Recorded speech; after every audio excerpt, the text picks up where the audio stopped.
Hi, and welcome to Digital Product Blueprint Tech Tools Training. Tonight we are going to be talking about setting up your email list and autoresponders. Now, I'm going to talk a fair bit about what an autoresponder is, how it works, and how to set all these things up. And then at the end, I'm going to do a quick demo using one specific autoresponder tool, but I'm not going to go into a lot of depth because every autoresponder tool works in a slightly different way. You know, the user interface is different and so on. So while I'm going to demonstrate how one tool does this, you don't need to use the tool I'm going to demonstrate to set up your email list and autoresponder. You can choose whichever one you want, but what we're going to do today is really talk about what these things are, how to use them, and more or less the strategy of using the tool. And then I'll give you a quick demo of the kinds of things, you know, the kinds of sequences that you might be able to set up. Okay, so I'm assuming that you're fairly new to autoresponders or intermediate. You know, you haven't, if you're an autoresponder ninja, a lot of this is going to be familiar to you. Leave it to you to decide whether you want to go through it or not. If you're fairly new to it, or you haven't really mastered the ins and outs of maybe smart dynamic autoresponders, intelligent autoresponders, then this might be a good session for you to go through. Okay, so let's start with what an autoresponder is. So absolutely the basics, right? If in case you're not at all familiar with the term, what an autoresponder is nothing more than an automated prospect and client communication center based on email, right? So it automatically sends email message sequences to subscribers at predetermined intervals. Now, it's important to distinguish predetermined intervals from email broadcasts, because although autoresponders are usually integrated with your email service provider, email broadcasts that will go to some or all of the subscribers or to some of all of your lists, and in fact, both automated messages sent at intervals and email broadcasts sent on specific days will also go to segments. It's not going to be something that needs to go to everybody all the time. It could be to very specific individuals who meet certain criteria. And the value of this is, number one, it gets automated, obviously. Number two is that it helps you to tailor the conversation to where your prospects are opting in, where they're expressing interest. So that we can make sure that the messages that we send them are relevant and timely, and therefore, you know, likely to be more engaging and of interest to them, so they'll stay on your list and continue to engage with you. Okay, so the autoresponder sends these emails out automatically based on when they subscribe or when they take a particular action, as well as they can send an email broadcast anytime in real time, just like you would send mail, except you can schedule the broadcast to go out at a specific date or time. Okay, and we'll talk about the differences in more detail later. But the thing I want you to know is that this is possibly the most critical business building tool for an internet business like the one we're talking about. I know a lot of people talk about social media and paid advertising and all that as a way of getting in touch with your prospects, but other than maybe text messaging, which really hasn't taken off in a big way as much as people expect it to, and also because I think a lot of people find it more intrusive to receive commercial email or commercial messages on their texts. We haven't gotten over the hump yet where people are resistant to that. They still think of it as a personal communication device, not a commercial communication device. So email still tends to be the most common way to reach people. And even though it's not as effective as it used to be in terms of open rates and deliverability, we can do quite a lot to enhance those things. The important part about it is that we can control the communication. In other words, we can preemptively initiate a conversation with the client and have a reasonable chance of someone opening the email and taking some action. Okay, so it has actually turned out that now, in a weird twist of fate, I guess, turns out that the millennials are actually moving away from social media and text messaging and starting to move towards email again. Now, if your market isn't millennials, that's neither here nor there. But where we thought everybody was going to go in terms of communication, especially riding the wave of the millennials, was towards social media and texting, it turns out now a lot of the millennials are getting off social media, specifically off Facebook. And so Facebook ads and posting to Facebook and even Pinterest and Twitter, all those things are not as reliable in terms of initiating a conversation and being seen as email. They work, and they'll continue to work better probably, but right now and for the foreseeable future, email is going to be the most important communication tool in your arsenal. And automating that email and tailoring the conversation to the prospect's interest is going to be increasingly important, and that is what your autoresponder and email service provider will do for you. So essentially what it does is it allows nurturing and follow-up automatically. So you may have heard that it takes about 7 to 12 separate contacts to create a transaction from a new prospect. Well, and I would say either from a new prospect or from someone who's hearing about a new idea for the first time. So even though they know, like, and trust you, they need to learn about this idea. They need to be aware that they need it. They need to be shown that it will work for them, and then they need to do an evaluation and a decision. And so it still takes maybe the lower end of 7 to 12 contacts when it's someone who knows, likes, and trusts you already. The upper end of 7 to 12 contacts for a new prospect. But the point is, it rarely is a single transaction. So it very rarely happens that someone clicks on a link, comes to your page, and decides they want to buy something, or decides to spend money with you or whatever, right? So if they leave your page, then what we've done is we've found we've lost them forever. We haven't got a way to follow up with them, at least not an email. It's possible now to put a Facebook pixel on it, but now we need to pay to continue the conversation with them, and we're not even really sure that they're interested. Whereas if we get them to subscribe, then that's an expression of interest. Someone giving you their email address is probably going to be more predisposed to getting your email than someone who comes to your site, reads an article and bounces off. Sure, we can show them ads and we can pay for that, but they haven't done anything to really prove that they are interested yet. They're not qualified. And will they see the ad or not? We don't know. So grabbing the email is super important, and it allows us to create a conversation. 7, 12, 30, 60, 90, 120 different contacts if we want. Some people I know have sequences that go for a full year, day after day. So it's possible for this to get very sophisticated and very long without taking any effort on our part. Now, obviously, I don't recommend we go for a full year's worth of autoresponders. I like sending 3 to 10 just to sort of handle the initial gratification, to provide some instant gratification for the thing that they expressed interest in. And then we either try to figure out what they're interested in and move them to a specific sequence where the conversation is about that thing they're interested in, or we put them on our daily broadcast list or weekly newsletter list or whatever it is that we do. Okay, so knowing that it takes 7 to 12 contacts to create a transaction, and knowing that the only way we can initiate those transactions is to email people, then this argues for getting people opted in, subscribed to our list. And so you should think about this. Any kind of content marketing, SEO, or paid advertising you're going to invest in will ideally bring people to a point of identifying themselves as being potential candidates for what you offer, and then subscribing to allow you to build that conversation, to develop that conversation with them. And then you use the email conversation to invite them into further levels of engagement, like webinars or coaching calls or enrollment calls or challenges or into your group or whatever, to start the conversion conversation. So before they're on your list, the conversion, the objective is you're creating a subscription incentive. Once they're subscribed, you can identify who's interested in what products and when, and then begin a conversion conversation. Other piece to think about is a good sales letter converts at 3%. So a lot of people will ask the question, why use autoresponders? Why not just send somebody to my sales letter?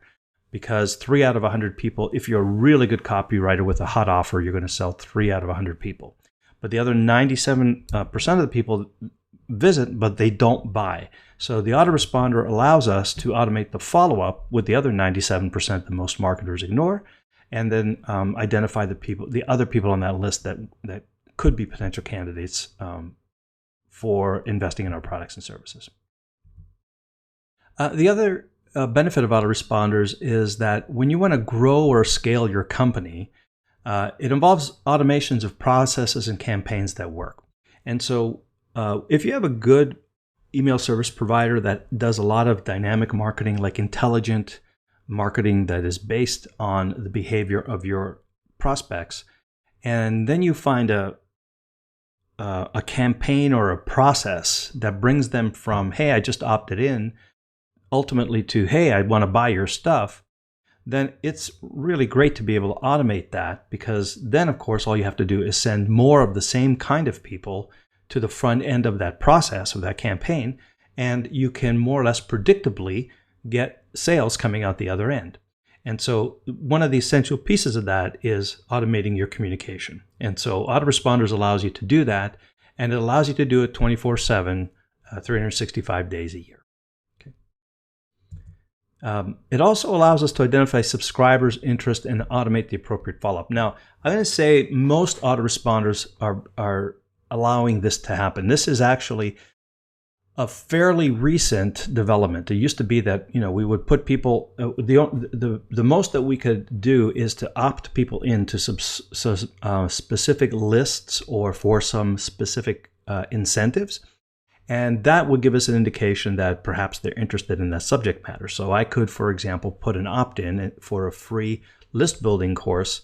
And if people subscribe, then I could say, all right, well, I'm going to presume that if they subscribe for this, they must therefore be interested in a list building course. And I'll just send them email about that.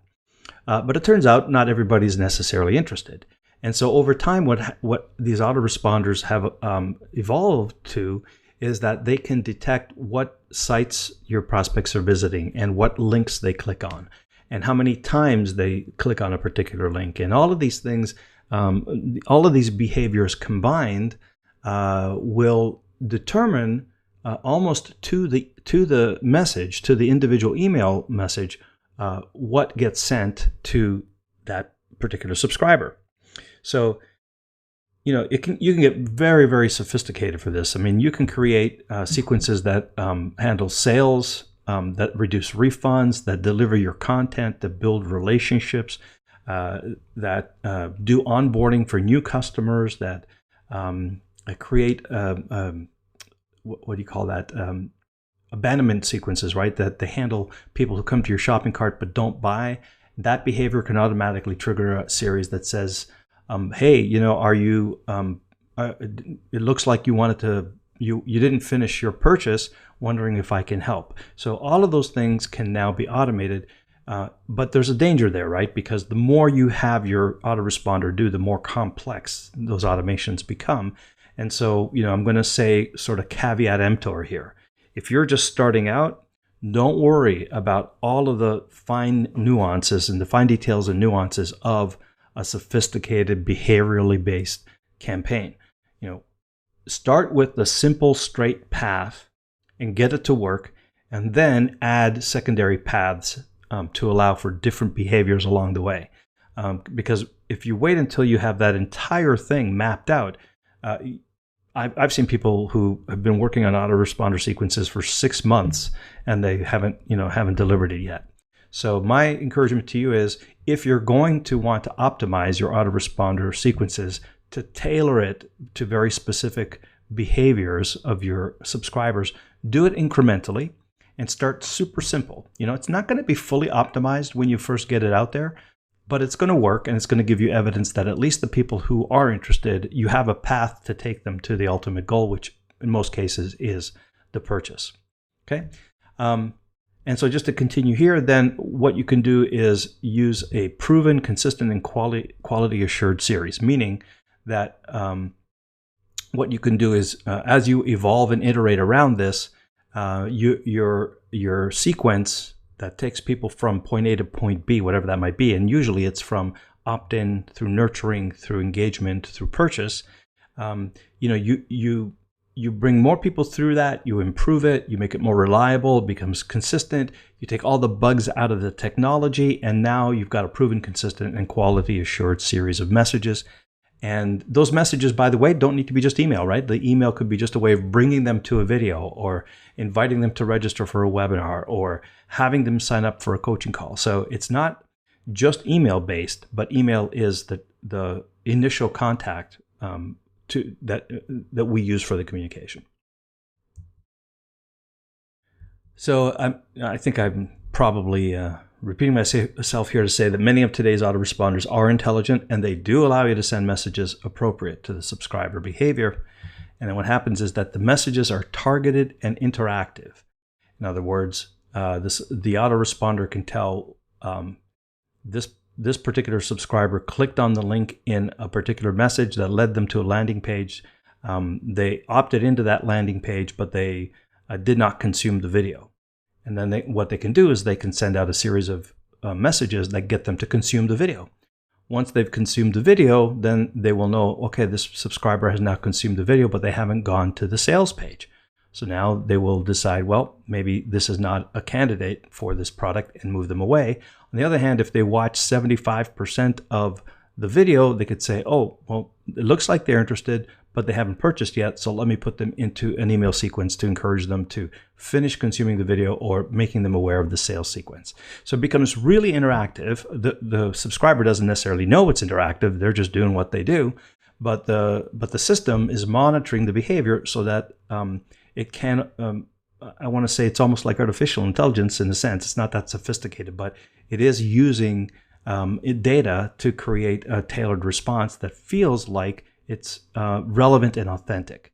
So even though it's automated, the messages coming to your subscribers are going to be so relevant to the actions that they've been taking, it's going to feel like someone's actually sending, watching them and sending email to help them move further along the path of your conversion sequence.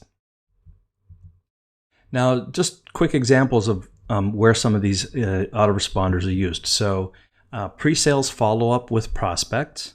And so this is when someone perhaps signs up for an evaluation copy of your software. Then what you can do is you can follow up with demonstrations, tutorials, some education pieces about what it does, some encouragement for them to start a trial, maybe a demonstration with your salesperson, whatever that might happen to be, right? And it's basically an engagement and a nurturing and an education sequence until they make the sale. Once they make the sale, you can have a post-sale follow-up with customers to make sure that they consume the product, that they have all of their questions answered, that they get comfortable with the product. And then, because if they don't consume it and they don't use it, they don't see the value in it, it increases the chances of refunds. So you want to actively encourage people to use the product or service, and then also to ask questions and get clarifications. Maybe you invite them to an orientation webinar, and then tell them specifically how to get hold of your support staff, give them a couple of extra video tutorials, whatever that might happen to be. Sometimes people call this an onboarding sequence for new customers, right? Could also include a little bit of, hey, here's who we are, here's how we created the product, here's why you're going to love it, thank you very much, here's our team, hello, all those kinds of things can be entirely automated with autoresponders. It is often used to send out periodic content pieces like an e-zine or a newsletter. So you might have a weekly newsletter, and you just kind of schedule it so that when somebody subscribes, once a week they'll get a newsletter. That can be a real-time newsletter that you write once a week, or it could be an evergreen newsletter with content that isn't necessarily timely. It's not time sensitive. It's just evergreen and can be read anytime and has value anytime. That would be an autoresponder that people get, volume 1, volume 2, volume 3 as soon as they opt in.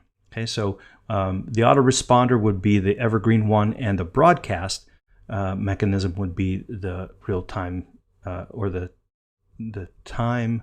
Is it time sensitive? No, the timely version of the newsletter. It can also be used for affiliate training. So once you sign up an affiliate, this is a great way to bring people through an onboarding sequence where they learn how to use the tool, they learn how to maximize their results, they learn how to get support, they learn how to do the things that they need to be successful affiliates. Maybe a little bit of training on advertising, a little bit of training on list building, and whatever else, whatever you can help them to be successful with, you can put in a series of emails. You can invite them into orientation calls. You can introduce them to your affiliate managers, and so on and so forth, right? So all of this that you would normally, in the old days, you would have someone do manually, either by phone or by emailing out. Now this is all done automatically. Another use is to cross-sell. So someone buys product A, and you know that typically anybody who buys product A is a likely candidate for product B. And so once they finish the post-sale follow-up sequence, you might begin a pre-sale sequence for a related product. And because they went through the post-sale follow-up earlier, then by default, you know that it's now time to initiate a new autoresponder sequence to introduce that new product. Also, promotions to enhance lifetime value in general, meaning once a customer buys, they are more likely to buy again from you and buy more frequently from you. And so your autoresponders can, normally you would design them so that you send out content which they get to raise their hand, right? So for example, let's say someone buys a list building product, because we're talking about list building, and as they've gone through the course now, 3 weeks after the course, they bought the course and they've consumed your follow-up sequence. Now you're saying, well, you know what? They know how to do this. Maybe they want to buy an autoresponder service. Maybe they want to invest in one. So they've finished your list building course. Now they're going to get an autoresponder series that teaches them about various types of autoresponder services. And then if they click on it, they're interested. So that brings them into maybe a sales sequence, a pre-sale sequence for your autoresponder service. Okay, so that enhances the lifetime value of the customer. Lifetime value being just how much someone spends with you, invests with you over the length of your relationship with them. Another very common use is digital course and program delivery.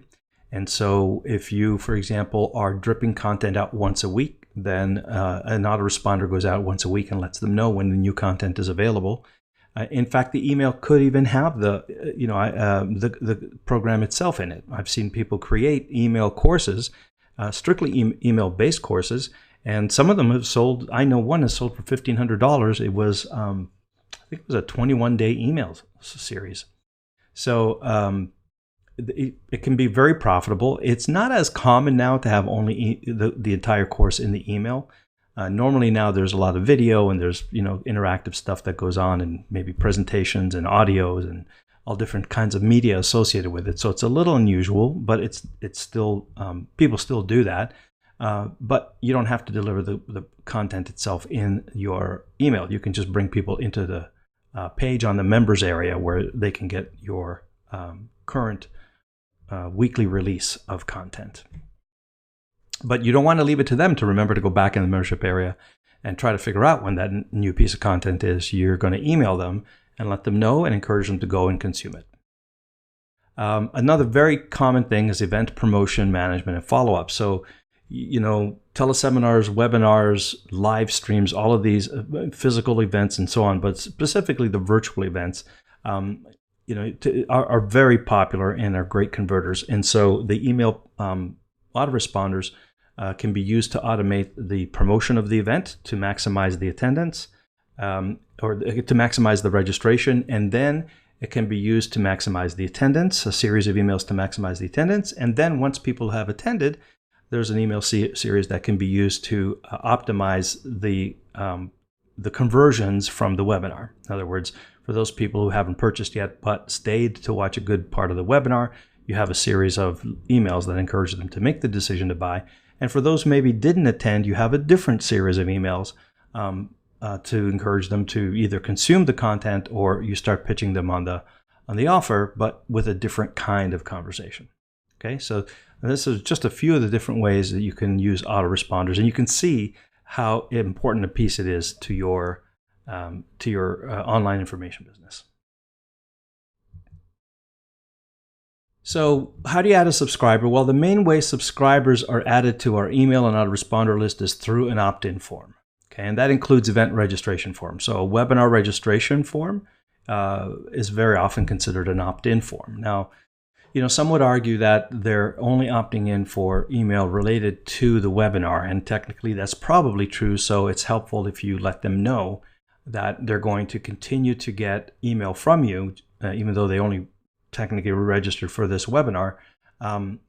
And you give them a way to unsubscribe. Normally you'll see in your emails, all commercial email has a link at the bottom, one-click unsubscribe. So as long as you let them know that they're going to get more email and give them the option to unsubscribe, you're okay even if they're registering, whether they're opting in for a digital incentive or whether they're registering for your event. Okay, so once they're added, now we set to work to identify the interest and then add them to an appropriate autoresponder series. This is known as segmenting. And so, for example, if someone registers for a list building, just let's stay on this theme here, a list building webinar, I'm going to put something in their contact record that says they have an interest in list building.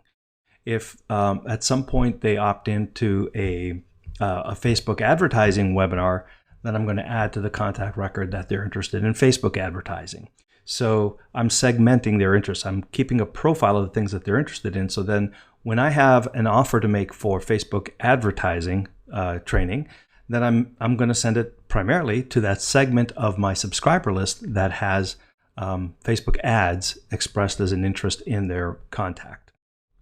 Okay, and this label, if you will, that we add to the contract record is often called a tag.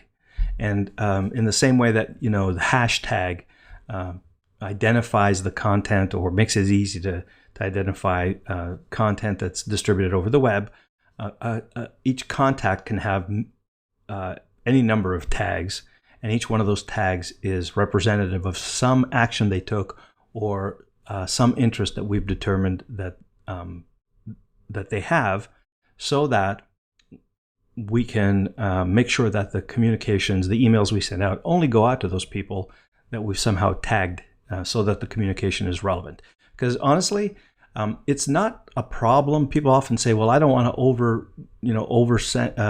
over-mail my list. I don't want them to get ticked off that I'm sending them too much."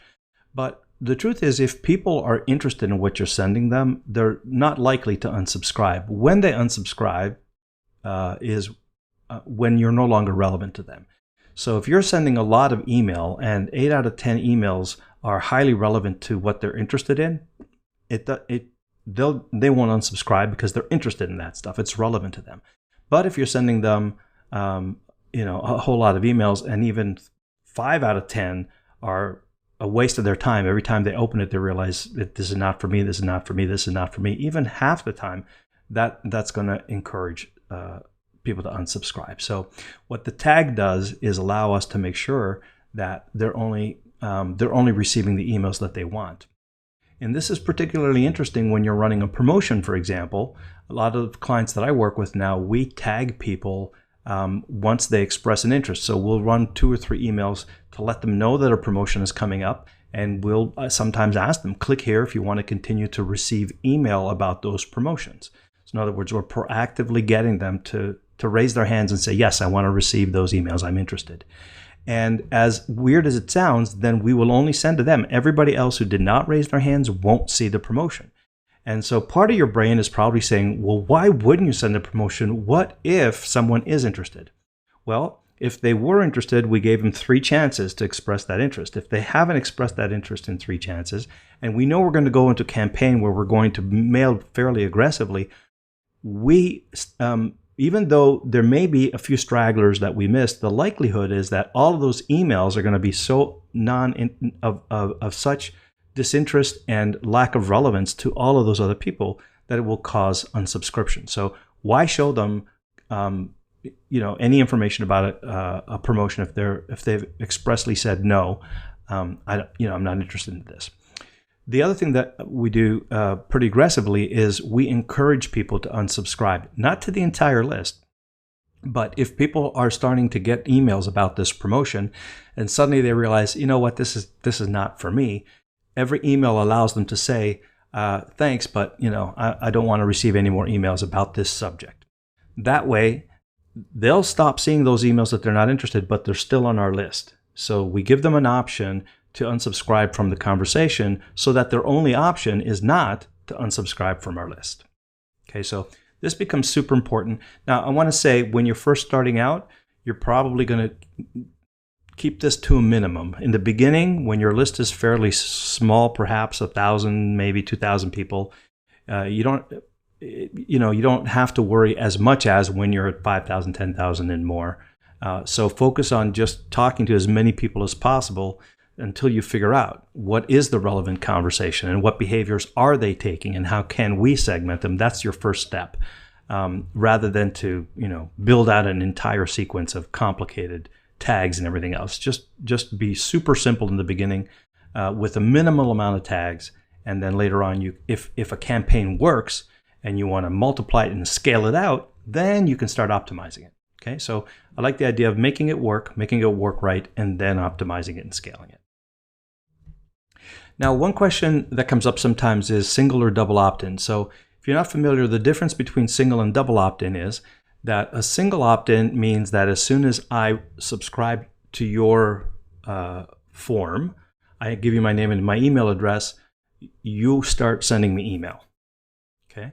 The double opt-in is a little bit different. It requires me to confirm that I actually subscribed. And so I will subscribe, and then you'll send me an email that says, I got a note in my system here that says someone using this email address wants to receive email from me. Could you please confirm that that was you and that you actually want to receive that email? Okay, that's the double opt-in. They opt in by subscribing, and then they opt in by clicking the link in the email that says, yep, that was me. Go ahead, send me email. Now, for single opt-in, I think I meant to show you this. Okay, so single opt-in, subscribers added to the list as soon as they submit their name and email address. Double opt-in, they're only sent an email after they confirm.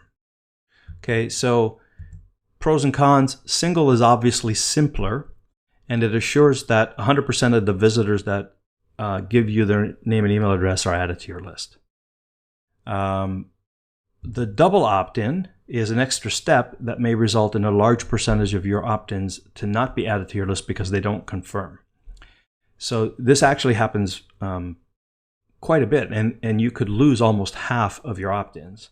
People who give you their name and email address and then don't confirm by email, and then you don't have permission to email them. So you might say, oh my God, that's horrendous. I'm losing half the people. The truth, though, is that in practice, some percentage of that group are either robots or spammers, and the other percentage wasn't really that interested in anyway, and so you wouldn't have been relevant. They would have unsubscribed anyway, probably. And then thirdly, if the other reason that they didn't confirm their opt-in is that your email didn't reach their inbox, and so if it doesn't reach their inbox, well, chances are the rest of your email won't reach their inbox either. If your email goes to their inbox and then gets rerouted to spam or is blocked from reaching their inbox, then guess what? You've got a deliverability issue, and that's going to reflect on your entire list, on your entire email service provider's reputation. And so, from our point of view, double opt-in is best in class. However, you need to be really comfortable with the idea that you're losing, 30, 40% of your opt-ins. You got to just know that the ones that don't opt in, longer term, they work out not to be, worthwhile having on your list anyway. Okay. Now, if you do use the double opt-in, you have to clearly instruct the subscriber about how to confirm their opt-in, because a lot of people don't know that they have to, confirm their opt-in depending on the market you're in. And other people, even though they know, they may not think of it when they do it, because not everybody does double opt-in. So if you do use double opt-in, you have to make a point of having the thank you page be very clear about, hey, I can't send you email until you go confirm. So head over onto your email list now and confirm. So the general recommendation is use double opt-in for new subscribers and single opt-in for existing subscribers. Now, the reason I do it, I suggest it this way is because, excuse me, once people are on your list, they've already double opted in. If you use double opt-in for new subscribers, then you're keeping your list clean, right? So you're going to have good email service reputation. your delivery rate is going to stay high, and everybody on your list is going to be double opted in. So if anybody ever complains about spam, you have a way to point to your double opt-in confirmation and say, this is not spam, they double opted in, right? They confirmed, so it's good for your account. And so single opt-in, if you use it for existing subscribers, no problem. Like they've already confirmed they want an email from you. So if they come to an opt-in for a new lead magnet, a new opt-in incentive that they're interested in some new idea of yours, or they register for a webinar, well, I mean, they're already on your list, so you can just go ahead and opt them in without a confirmation. And that's generally the way that I approach it. Now, it's true, a lot of people do just use single opt-in all the way through. And in some markets, if your folks are not familiar with the double opt-in, but the spam rates are usually fairly low, in other words, it's not likely that you're going to be getting a lot of spam, you can try single opt-in. A lot of people do. But I find that at some point it catches up with them unless they're careful. So if you do use single opt-in for all of your subscription forms, then please keep a close eye on your email and on your spam rates and your complaint rates and your bounce rates, like how many emails are being delivered versus how many that you send out. And then prune those emails out actively, remove them from your list, because it will definitely affect your sender score, which is your email sender reputation, and it'll make it harder for all of your emails, even the legitimate ones, to get sent successfully. Okay, so my overall recommendation is do double opt-in for new subscribers, and then from there on in, once they're on your list, you can single opt them in.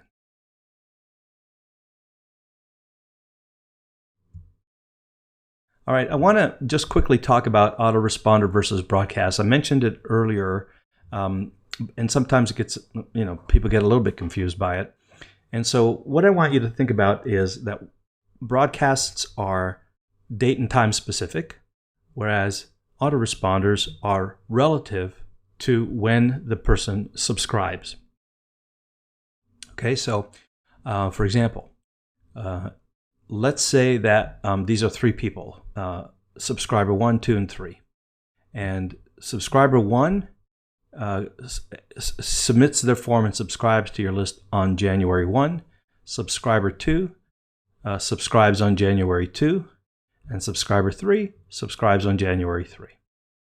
Now they're all going to see the same email sequences, and they're going to see message 1 on day 1, message 2 on day 2, message 3 on day 4, in other words, 2 days later, message 4 2 days later, and then message 5 2 days later. So these are all relative. They're being sent relative to the previous messages being sent, right? So this is going to be sent on subscription. This is 1 day later, 2 days later, 2 days later, 2 days later. So same thing here. Opt-in 2 is going to see message 1 on day 1, and then 1 day later, 2 days later, 2 days later, 2 days later, they're going to see each message. And then opt-in 3 is going to see the same set of messages separated by the same interval of time. But as you can see, they're seeing those messages, they're seeing completely different messages on any specific date, because it's not important to an autoresponder what the date is. It's only important the date that they opted in. And then the message sequence is based on when they opted in. Now, broadcast, for example, on the other hand, which is broadcast 1, broadcast 2, and broadcast 3, these are sent on specific dates and times. So when you send an email broadcast out on January 3, everyone who's on your list, January 3, sees this message. Doesn't matter where they are in the autoresponder sequence, but if you schedule a message to go out January 3, anybody who's a current subscriber is going to see that message on January 3. And same thing, you send another message January 6, everybody on your list sees the January 6th message. January 9th, everybody on your list sees January 9th. Now, if you were to have sent a message on January 1, the only person who sees it is subscriber number 1, because the other two aren't on your list yet. And then when you send the one on January 3, well, subscriber 1 and 2 joined after January 1, so they're never going to see the broadcast that was sent on January 1, right? So whereas with an autoresponder, they see every message that was sent out, on a broadcast, they only see the ones that are broadcast to the list while they're on it. Okay, so you see the difference? Broadcasts go out on a specific date and time, and the people who see it are your current subscribers, the ones that you select. And autoresponders go in, are messages that are sent relative to the day that the subscriber opts in, and the subscriber will see all of the messages no matter when they opted in. Okay, so that's a thing to keep in mind. So for example, if you're running a webinar, you can't do an autoresponder for a lot of those webinars, because if someone opts in, let's say the date of the webinar is January 10, somebody opts in January 9th, you can't send them this early message because the webinar is like the next day. So they don't need to see those 3 reminder emails, right? And so what you would do instead is you would send out a reminder broadcast January 3, a reminder broadcast January 2, and then as people come in, they're going to only see the broadcast that's relevant for that date based on when the webinar date is. So anything that you are going to send out that is time sensitive, you're going to broadcast it. Anything that you're going to send out that's kind of evergreen, you're going to use the autoresponder. Okay, so you can't really automate broadcasts, for example. You can schedule them to go out, but then once they're sent, they're sent. If you need to send out that message again to a new set of subscribers, you have to schedule it again. Whereas autoresponders, you set them up once and they run for every new subscriber automatically. Okay, I'll show you some examples of autoresponders. I think it'll give you a sense of how that works. So typically, when we're subscribing people, we want to have a series of lists, and the lists are going to help us to identify the kind of conversation that we want to have with someone, depending on where they are in their relationship with us. And so normally the lists that you're going to have are the general interest list. Okay, and this is for people who, maybe they read an article of yours, they want to subscribe to your newsletter, but they didn't express an interest in a particular product or service yet.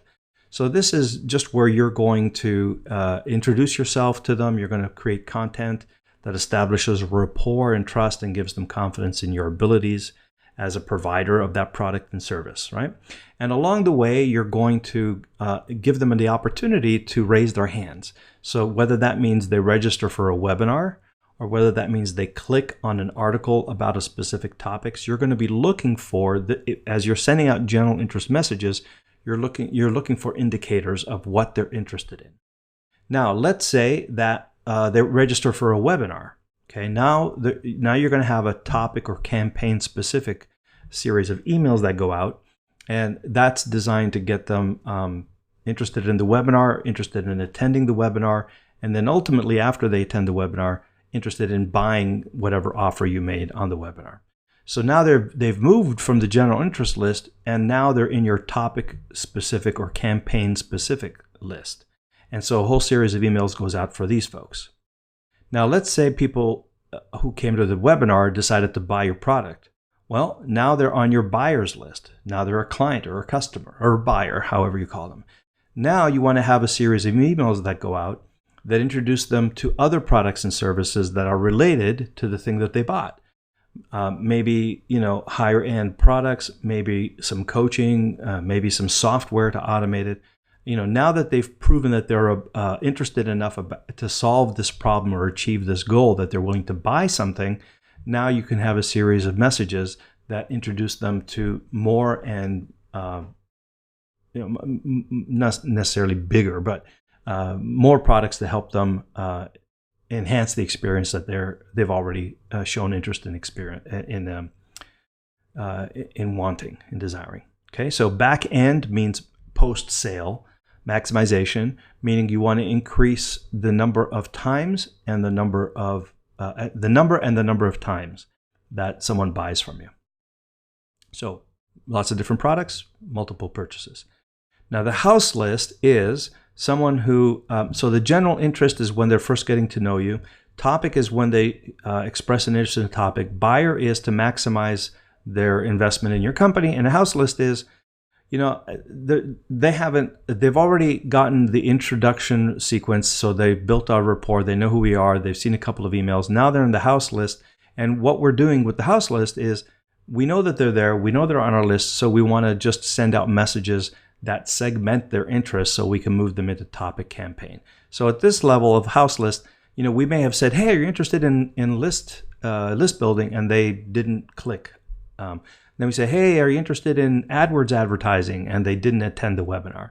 But they're still on our house list. That's our sort of generic list. They're not actively in any autoresponder sequence or sales campaign. And so this is mostly to identify what they are interested in. Because now we send something out that says, hey, I'm doing a webinar on Facebook advertising, and boom, they register. Guess what? Now they move from the house list, the general list, into a topic or campaign specific list. And so they're going to receive the emails related to Facebook advertising. Now, if they buy, then we move them into Facebook advertising services and Facebook advertising masterminds and all that kind of stuff. If they don't buy, then we bring them back to the house list, where they're going to continue to see our emails that are now we're going to talk about SEO, or we're going to talk about enrollment campaigns or writing sales letters, et cetera, et cetera. Now, the last list we want to keep track of, or the last segment of subscribers we want to look for, is the ones that are non-responsive. So whether they aren't getting your emails, or whether they aren't opening your emails, or maybe if they're opening but they're never engaged, they don't click on anything, these are going to affect your deliverability rate, and they are your least likely to become buyers. And so you've got to either re-engage them, or you've got to prune them. Prune them meaning remove them from your active list. Because if you don't, your email service provider is going to recognize that the percentage of people who open and take action on your email is going to be declining and declining and declining. And so while you might think, hey, look at that, I got 50,000 people on my list, your email service provider is saying, yeah, but only 3% of them ever open your email. It's going to say, what's the other 97%? Is that spam? Like, if they're not opening or engaged with you, then why are you sending them any email, right? And so it looks bad. You would rather have, 50% open rate on a 1,000-person list than a 3% open rate on any size list. Okay, so the way you do that is make sure that you have people on your list that are actively engaged.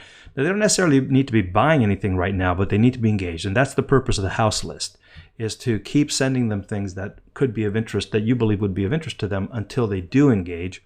That way you know that they're at least opening your email and they're interested in what you have to say. As long as you're relevant to them, keep them on your list. As soon as you become non-relevant to them, then you may as well unsubscribe. It'll do you more harm than good.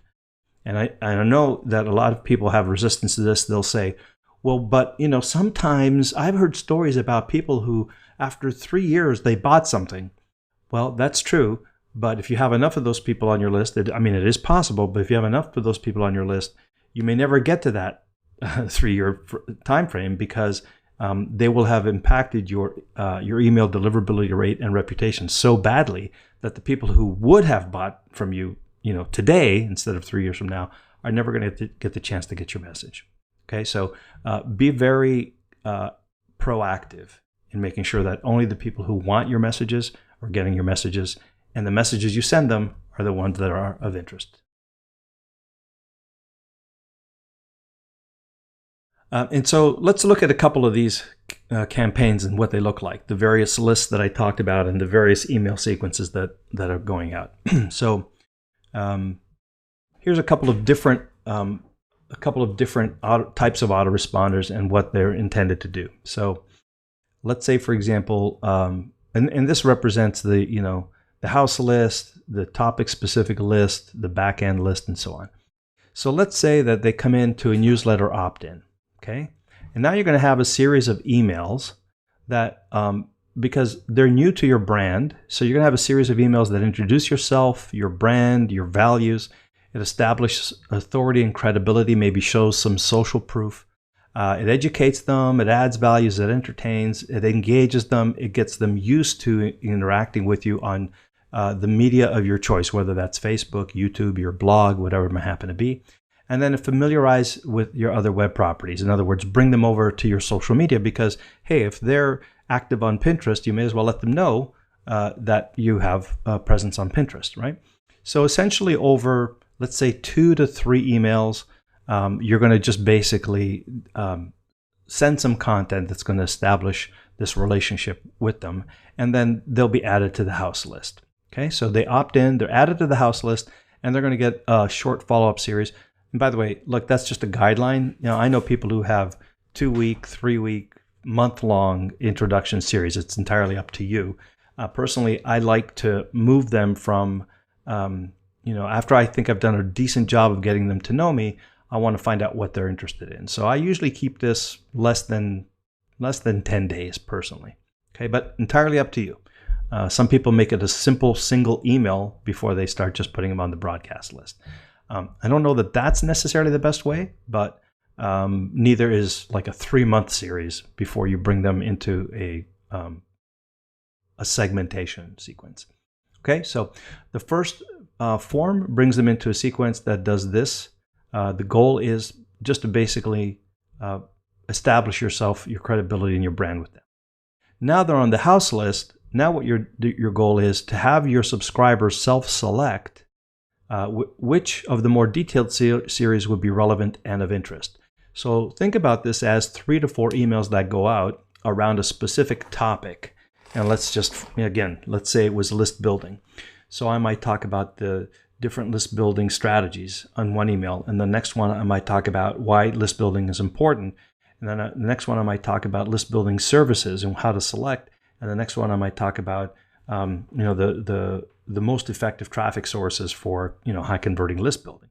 Now, if they open and read and engage with that by clicking through a video or an article that I present them to, or maybe along the way I invite them to a webinar to learn more, well, that's them saying, hey, I'm interested in the subject of list building. So if they show interest in the topic, then we can temporarily move them out of the house list. They don't have to see anything else yet because they've just said, hey, I'm interested in this. So what we want to find out is, so are they kind of casually interested in it, or could they be a customer?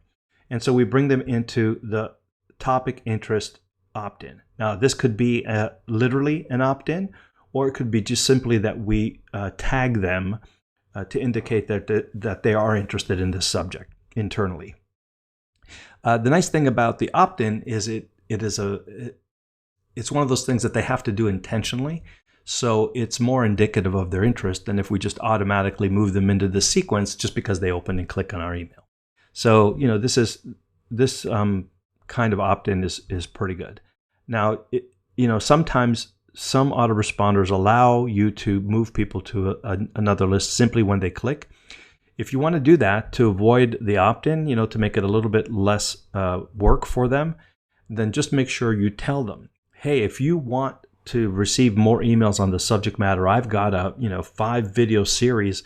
Click here and I'll start sending them to you tomorrow. In other words, let them know that they're kind of requesting that information. Okay. Otherwise, you put it here on the opt-in. So before we move over here, let's just keep going to finish this one. So you're going to offer regular content pieces on various subjects with a call to action to either opt into an interest segment, promotional series like, register for a webinar or download this freebie.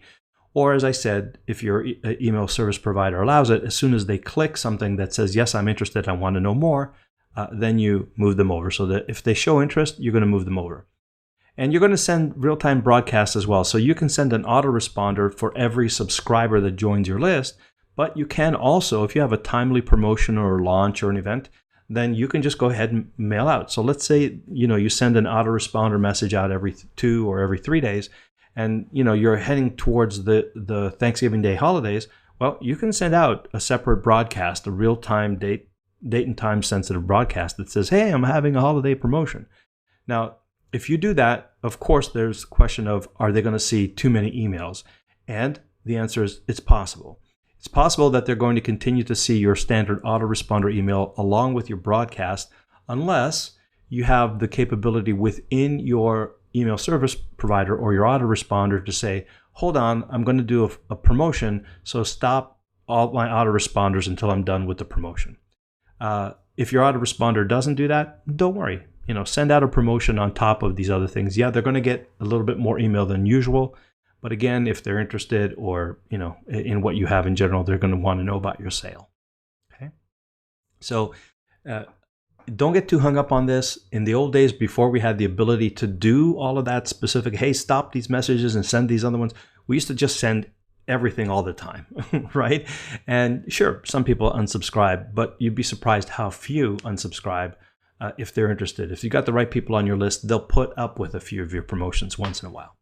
And if you happen to have an autoresponder that has the capability, usually it's a little flag that says in promotion or not in promotion. And then the autoresponder says, as long as we're not in promotion, I'm going to send the next email. Okay, so that's how you would do it if your autoresponder allows it. Now, if over time we've sent message after message after message and they've never shown an interest here, they become inactive. Inactive meaning they don't open or respond frequently. So then we have an email series that tries to get them re-engaged. Hey, I noticed you haven't opened in a while, just wondering if there's something I could do, or send me a quick reply. What we want them to do is take an action. If they take that action, then we consider them to be re-engaged and we continue to send them messages on the house list.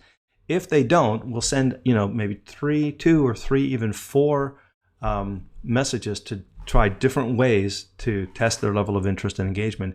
And it's not enough for them to open it because actually we can't reliably track whether they opened it or not, depending on the email client that they use. So we want to literally see them take an action, click through to something, reply to me, et cetera, et cetera.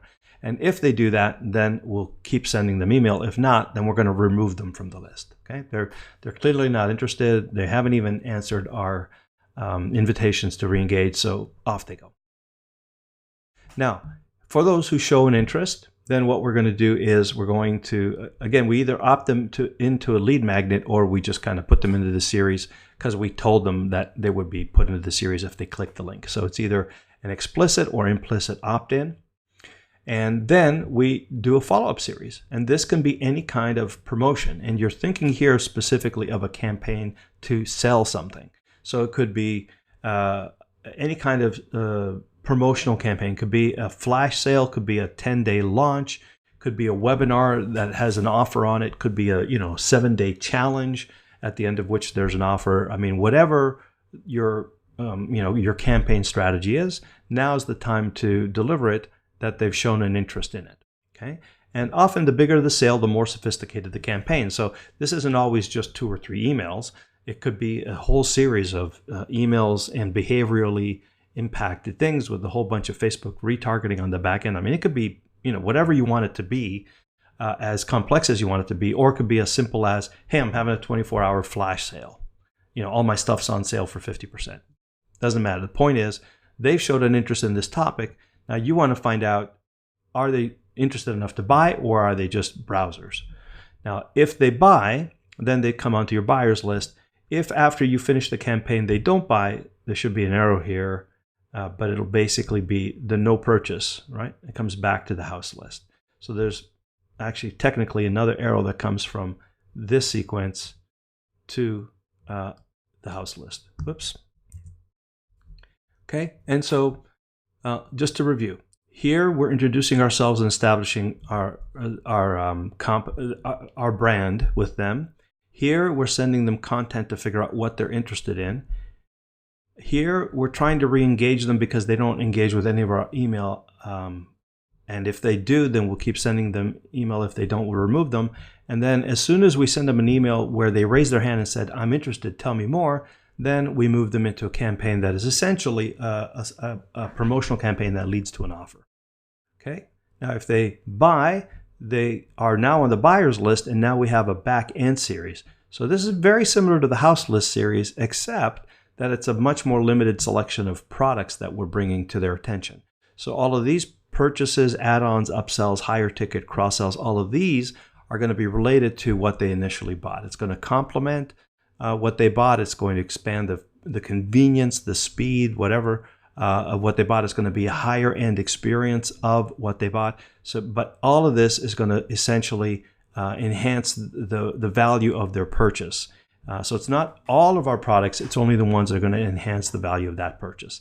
And as long as they keep purchasing, we keep introducing more and more products, and ideally more and higher price products. When they go through a campaign and they're clearly not buying anymore, then they come back to our house list. And at that point, what we're doing is, again, introducing them to the rest of our product lines or our current areas of interest until they say, oh, I'm interested in that again, and around we go.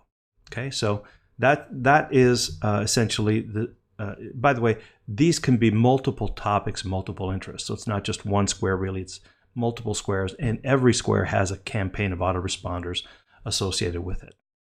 Okay, same with this back-end series. It can lead to multiple offers, one after another, and every offer has its own sales and marketing campaign associated with it. Okay, so let's just kind of dig into these. So here's the general list opt-in. Okay, so typically, 3 to 4 emails is more than enough. So we tag them here. That's my little tag symbol that basically says, hey, they are interested in the newsletter. They opted in for the newsletter. So I'm going to say newsletter interest. And maybe email 1 is a welcome, an introduction to me, what to expect in terms of the amount, frequency, and nature of the content that I'm going to send to them, and then a call to action for engagement. Ideally, the best thing you want to do here is to get them to reply to you. And the reason for that is simply because if they reply to you, the email service providers are going to take note of that, and they're going to say, well, commercial email typically is one way. Email between friends or conversations is a two-way dialogue. It's not a monologue. And therefore, if there's a reply here, it must mean that that person wants to engage, which means that you are not spamming them, right? It's an indication that your email is welcomed by that subscriber. It's going to enhance your reputation. So if at all possible, see if you can get that kind of engagement or reply. And if not, bring them to a blog post or have them watch a video of you or whatever that may happen to be. But typically, this is really just a welcome introduction, a quick orientation, and then say, hey, tell me a little bit about you or what you're hoping to accomplish, or any questions that I can answer for you. Now you can move into starting to demonstrate your expertise and starting to establish what you do, what your brand is all about. So you can educate them with emails, you can entertain them with emails. This is entirely depending on your brand personality. Give them stories and case studies that show that what you do is successful in the market. Give them a tip and technique for something that that they want to either eliminate, a problem they want to eliminate, or a goal that they want to achieve. And then, good time to link them to another web property. Show them where your blog is. Have them go read an article or watch a video on your blog. If you want to increase your subscriber count for YouTube, introduce them to your YouTube channel. If you engage with people in a community on Facebook, tell them how to join the community. Okay, so again, always going to have some kind of engagement. And in fact, these three are all going to be essentially the same kind of thing. It's going to be educating and entertaining on different angles, different topics, different subjects related to your expertise. It may or may not have social proof in it. Ideally, each one will have some kind of tip or technique or a story that they can relate to, us versus them, or I'm like you story, anything like that. And then ultimately, show them around your web world. Okay, so 3 or 4 emails should do the trick, and then they join the house list. Once they're on the house list, and then let's say, for example, I sent a series of emails, and let me see. Hold on. Let me make sure I got this right. Yeah. Okay. So this is I sent them a series of emails, and they've indicated that they're trying to start a business from scratch. So I say, oh, I have a course on that. Why don't you go ahead and opt in, and I'll start sending you the emails from that course. So they come to this page, how to start a profitable business from scratch, and they opt in. So now I'm going to do a 3-day immediate sequence. Here's where I'm going to be adding value, introducing my my view on the subject, introducing what the series is about, giving them a little hope, letting them know that I understand their pains and their desires, teach them a little bit, and maybe just do a little bit of soft sell for what's coming down the road, right? So essentially, this is I'm going to orient them. I'm going to give them a framework for how to build a profitable business from scratch. I'm going to educate them a little bit, and I'm going to say, our digital product blueprint, module 1, we talk about X, Y, and Z, and so you let them know that the thing exists, but you don't necessarily sell them on it. You just seed the fact that it exists and teach them something from it, so that they are saying, "Wow, that's pretty good content in that product, the digital product blueprint." Now, on the 4th day, you might send a promotional piece. Hey, I've got a digital product blueprint. I'm running a promotion on it. If you're interested, go over and have a look. If they're interested, then you bring them to another email series, which is designed to convert them from interest into purchase, right? If they're not interested, then another set of emails. And so, for example, this is digital product blueprint, and it may lead them to the sale or not. If they buy, then they're going to go into your buyers list. If you send them stuff and they never express interest in the product, then you just move them. You keep them in your house list essentially, and keep sending them this kind of sequence. Introduce a topic, educate about it, and then see if they're interested in it. If they're interested in it, then they come to this series, which is designed to promote the product. If they're not interested, shift to another subject, another focus, and talk about it, educate them about it, introduce the idea that, why this is, educate them about why this is a problem that they need to solve, or it's a goal that they need to achieve, and tell them that, you have a couple of ideas about how to do that, and then promote your next campaign. And if they're not interested, they'll just stay in the house list. If they are interested, they'll come into a series of emails designed to sell this other product. So this might be a series of emails designed to sell digital product blueprint.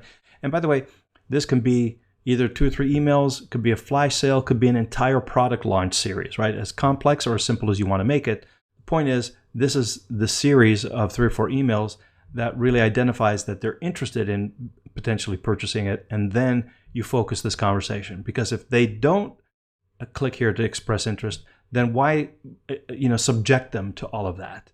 It's not relevant to them. It's going to be just a lot of noise for them. So just move on and introduce another subject. Okay, same thing here. I'm not really sure. This says look inside a real $1 million online business. Okay, so this is promoting a $1 trial to another product, probably to maybe to Startup Club or something. And again, you send them a whole bunch of emails. You put them through the entire promotional sequence, whatever that may happen to be, all driven by email primarily, until they either buy or they don't. If they don't buy, then they just come back up into your house list. Okay, so this, when you're first starting out, may consist of only one product, but the idea would be to have 2 or 3 or 5, eventually 7, 8, 12 different products that you could just keep introducing to them for as long as they don't express interest in a product. Now, when they do express an interest in this product, then you might introduce them, put them into the back-end sequence, and then make sure that the back-end sequence makes them aware of other products related to their initial interest. Now, when they come in here and they say, yes, I'm interested, now you're going to move them into a topic-focused sales campaign. So on the previous page, we said, like, let's pretend that they actually say, yes, I'm interested in this digital product blueprint idea. Now they move into this campaign.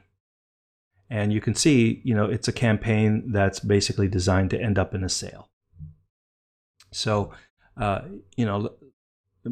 this is not a particular sequence. Like, don't worry about this series of emails. That's one way you could do it. This could be an evergreen product launch. But essentially what I've done here is I send them 3 days worth of content, information, social proof, education, and then one piece that brings them to the sales letter. If it's not a sale, then I give them another bit of education and content piece, and I'm making my case for the value of this thing, and then I remind them of the promotion, and they come down and they either buy or they don't. If they buy, they now are on their customers, and I move them onto my customer list. And my customer list does pretty much what this does, the house list does, except the only products that I'm talking about are the ones that are going to be of specific interest and value to the people who bought this product, the Digital Product Blueprint. Or if, for example, I have a paid membership community or mastermind community on the back end of my product sales, then I'm going to introduce that. Okay, so in fact, this looks like it was sold as a product launch, 3 video sequence plus the emails. So if this was the case, that I was, my campaign was a product launch format, then I would change the email sequence to support, consume video 1, consume video 2, consume video 3, now go watch the sales letter. Okay, so don't get hung up on this sequence. This is just one of many. Just know that the idea here is that they have expressed an interest in a product. Now we move them down to this more detailed conversation that is intended specifically to lead to the sale of the product that they've expressed an interest in. Now, and by the way, you will get these PDFs, remember, so you can go through these in more detail, at your own time. You can just take your time going through them all. And if you have any questions, come into the Facebook group and ask, and we'll talk some more about it. Now, this is a typical webinar or event campaign where you start.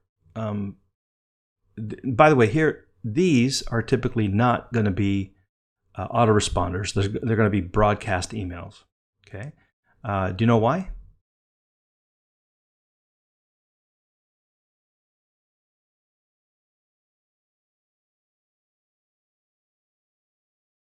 Time specific, exactly, Tony. They're time specific, right? They're all 5 days before the event is a very specific date and time, right? It's a period in time.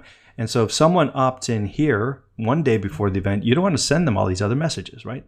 And so the only people who are going to see these messages are the ones that are on your list, and they're going to be relevant to specific 2 days before, 1 day before, the day of the webinar, and that date is a very specific date and time. And so these are going to be broadcasted. Now, some autoresponders, like the one I'm going to show you in a second, can actually, weirdly enough, if you tell it the date of the event, you can say send this out automatically as an autoresponder as long as it's 5 days before the registration or 3 days before. And so if it's not, it just flows to the next letter. So that's an enhancement now that this particular autoresponder has, primarily due to the fact that a lot of people do this, right? But if you end up broadcasting it, it's perfectly okay, because you're gonna run that particular event once, because that's the only time that date happens. So it's okay for these to be broadcasts. And so once they register, then you're going to send them a registration confirmation, and then again broadcast 1 day before the event, and then the day of the event you're going to send a few reminders to make sure that they attend. Now they come to the live event. Let's say that you make an offer on the live event and you make a sale. Well, easy peasy. You make a sale, you give them the thank you, you send them to the product, you put them on the buyer's list, and then remember, we go into that back end series trying to introduce them to other products that are going to enhance the value of the thing they just bought. Okay, so off they go. But if they don't, you didn't make a sale. Now this is where you can put an autoresponder sequence starting on a specific day, or you can use broadcast, but you can actually make this autoresponder because you can activate it on that particular day, and then 2 days later, 3 days later, you can send out these other emails. So here, for example, and I'm going to show you that example actually in the webinar series I'll create for you in a second. So what you're doing here, you're saying, well, they didn't buy, but they did attend. I know they came to the live event because I flagged them. I have my autoresponder, my email provider was able to detect that they came to this page. So I know they were there, but they didn't buy. So now I'm going to send a series of emails that kind of reinforces the benefits of the offer, reinforces the unique and exclusive nature of this particular offer, and then reiterates the urgency with which to act now. Okay, so these are all emails that can be automated. Again, because it's all based on real time, typically people do this as scheduled broadcasts. But some email providers, like the one I'm going to demonstrate for you, actually allow you to say webinar date plus 5 days, webinar date plus 3 days, webinar date plus 2 days.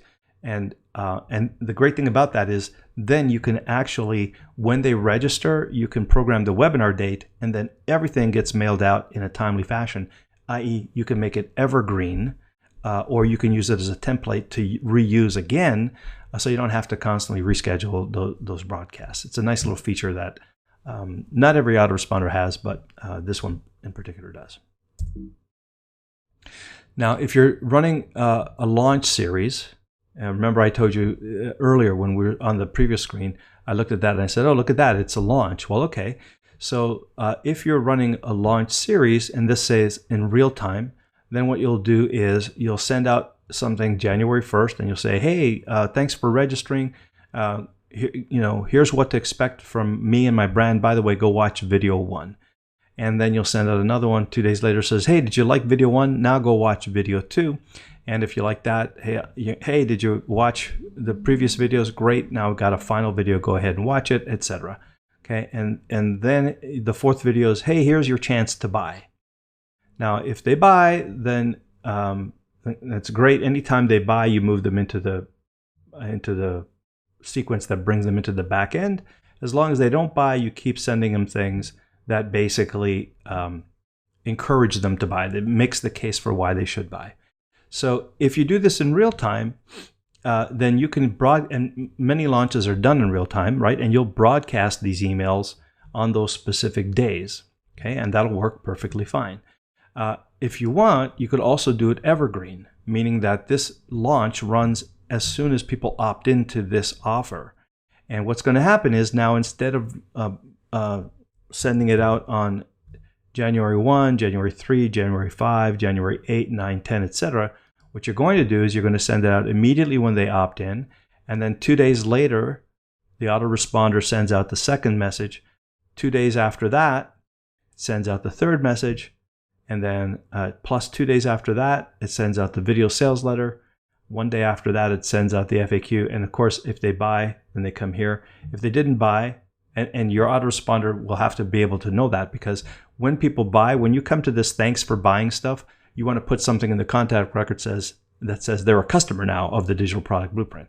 So this email won't get sent out if that for any customers that are tagged as being customers. So the only people who see these sales emails are the ones that are going to who are not customers yet. And so here you'll do exactly the same thing, except you're going to be doing it on days relative to the previous communication you had with them. So there's going to be 1 day after the webinar, 1 day after the FAQs. This will come out 1 day after the social proof. This will come out 1 day after the payment plan, and so on and so forth. So you can schedule these relative to, all of this happens relative to when they opted in. So that means once you do this live enough times and it starts to work and it's predictably converting, then you can make it evergreen. And that means that you can drive traffic 24/7, any day of the week. And as soon as they opt in, this entire sequence is activated. Okay. And for us, that means where does most of this traffic come? Well, it comes in this series, right? We run a whole thing about creating digital products, and then we opt them into the Digital Product Blueprint introductory webinar or whatever, or to the training series, and they say, yep, I want that training series on how to create digital products. And then they start to see this. Okay, so now let's just talk real quickly about re-engagement. You know, re-engagement doesn't have to be a big, long, convoluted things. Like, essentially, if you can't get them to open and do something after 3 emails where you're giving them the best incentive you can think of, then they're gone. So just let them go. Okay, so in this case, when you recognize that they're in an inactive subscriber, then you're going to send them a series of emails. And for as long as they don't open or click, you're just going to keep sending the next one until you just decide they're not active, I'll prune them. But in any one of them, if they open or click or engage with you, reply, whatever it might happen to be, as soon as they do, you're going to put them back into the house list, which is your active list. Okay, so and then of course, if they do that after you send them re-engagement message 1, then bring them to your house list. They won't see re-engagement 2 and 3. Okay, so again here, this little tag says, hey, these guys are in my re-engagement sequence. As soon as they come to the house list, you will now remove the tag that says they are unresponsive. So these tags, think about it as just labels that you can affix to your customer records that allow your automations to figure out what state they're in and therefore what actions they need to take. So I'm seeing a bunch of comments here about what autoresponder series do I recommend, what service do I recommend, and so on. And there's a lot of good ones out there. I'm going to tell you specifically, and the one that I'm going to use to demo is ActiveCampaign. And I am a reseller of ActiveCampaign, just because I believe in it so much, and I provide it to all my clients. So I'm not like a mass reseller of thousands of accounts and everything else. I do this only for clients and partners. And as you may know, if you're familiar with ActiveCampaign, they don't offer any kinds of discounts ever, but they do pay 10% for affiliates. Well, I'm essentially going to give you back your affiliate commission. And if you're interested, you can open up an ActiveCampaign account here through Eben's link. This is only for Digital Product Blueprint members. It'll take you to a menu. In fact, it'll take you to a menu. In fact, I can probably take you there now, where you're going to see a series of options. This is not the standard ActiveCampaign page. This is my reseller page. So if you have any questions, you can just go ahead and call me, and this is what you should see. Okay, and so you can the plans here are all the same. It just varies based on contacts. You can get started with as little as $9 a month, and you can prepay that at $70 a year, essentially a little bit over $70. These are the light plans. If you want a little bit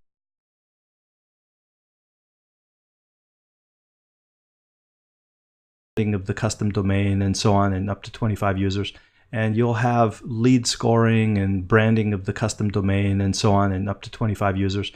What I'm going to say to you is, if you're not using a CRM, or you don't know what CRM means, if you're not doing sales automation and following up sales in person, if you don't know what contact and lead scoring is, if I'm saying these and you're going, what in the world is that? Then you can just get the light plan, right? You don't need to pay for all of that until you understand how it benefits you. And so that's what I really like about this particular product, is that you can start really low, with a really low investment when you're first getting started, and it'll grow with you right up to 50 to 100,000. I have clients with over 100,000 contacts, and you don't have to pay for features you don't use. You can upgrade to the other features anytime you want. Okay, so if you want, have a look at ActiveCampaign, the website, if you need more information on what it does, how it works, etc., etc. And then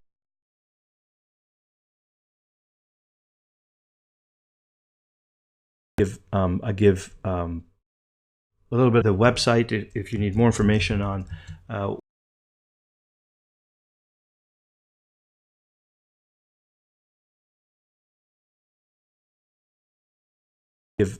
give a little bit of training and a few campaigns for people to use who are part of our partner network. So you get a few bonuses along the way, but it's exactly this product. You're just purchasing it through this reseller option instead of directly with ActiveCampaign.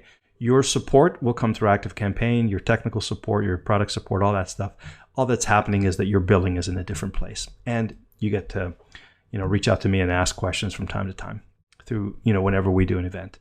Okay, so you don't have to sign up with the reseller account. You absolutely can sign up through ActiveCampaign, but if you use this link, then Evan's going to get credit for it, and since he introduced you to it, I think it's a nice thing to do for him. Or at least I'm introducing it to you through his program. Okay, so the URL again is ebenp.com/AC. And to get your 10%, when you're on the checkout page, enter this code, which if it looks weird to you, just think about it as Eben Pagan Digital Product Blueprint 2016, EPDPB 2016. So if you put that code in, and you'll get that 10% recurring, not just your first purchase. So as long as you're active, and by the way, if you upgrade later, the 10% stays with your upgrade. It's not only for, wherever you start. So start at the level that's best for you right now, and just grow with the product. Okay, now speaking of the product, let's go over and have a look and see how it works. All right. So from the main dashboard, you can see that you'll get it's a pretty good dashboard. This is a new account that I just created, for our purposes here. And so you can see there's a whole bunch of email templates you can use. You can set goals and track when those goals are being met, like how many people registered, how many people signed up for product sales, and so on and so forth. You can look at recent activity if you want from all of your clients. Again, I'm the only contact here, so there's not a lot of client activity. You can see who your top contacts are based on interaction, based on custom content, based on interaction, based on custom content. Open emails, like every time they open an email, they get a score. Every time they click an email, they get another score, so that you can look at who your more active, responsive clients are. You can also score based on how much they spend with you. And so that way you can have, once they reach a certain level of score, then you can offer them all sorts of like VIP discounts and special promotions for them and stuff. I'm not going to go through all of this again because, depending on the provider that you choose, it's going to look and feel a little bit different. But I just want to give you a sense of how you would put some of these things we talked about into place. So the way that ActiveCampaign works is that there's a concept called lists. Okay, and a list is essentially the list of contacts that share a common interest. And you can add people to a list through an automation, which is some kind of trigger that says, oh, they just add. In fact, let me just maybe I can bring that maybe I can bring that up. No, there's a whole different ways. You know what? Before we go to the list, let's start with the form. Okay, the form is essentially where they subscribe, where people subscribe. So this is my webinar registration form, just a real simple form that I created. And then what you'll notice is that if you go to the options here, you'll see that when they submit, it's going to show the default thank you page, but maybe I want a specific URL. Okay, and I actually created a URL on ebenp.com/thanks. What do I want to do? Well, when they submit this form, I want to subscribe them to the webinar list. Okay, and I could look at a whole bunch of different options. Here's where I can do my double opt-in or not. For now, I'm going to turn it off. But if you use the double opt-in, then you have some parameters associated with that. Redirect to your URL. Single opt-in for fun. Single opt-in for fun. And then I want to add a tag that says webinar 1 registered, meaning they're now officially registered for webinar 1. Now that's going to be helpful for me. So whenever I'm running an automation, I can essentially test to see if this tag is there. If this tag is present, I know that they've subscribed to this webinar, and therefore I can determine whether it's appropriate to send them an email or not. Okay, and so that's basically done.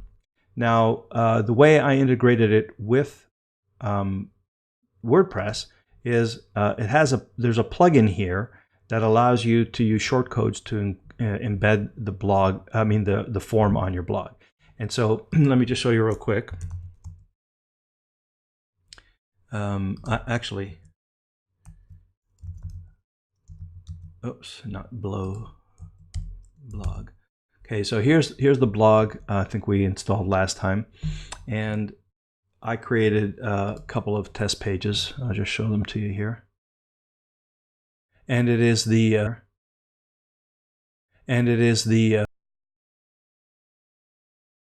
live event page and the replay page.